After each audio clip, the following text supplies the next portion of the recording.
Hello everybody. I'm talking to you in the second day of our conference ECCC. Exceptional presentations, high quality speakers, and magnificent interactions with all the attendees. I invite you all to continue being with us for the second and third day of the ECCC Dubai 2024.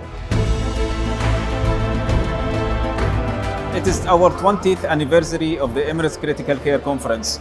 And on day 2, we continued our very interesting meetings and sessions related to anesthesia and ICU, sepsis management, emergency tracks, and surgical ICU tracks as well.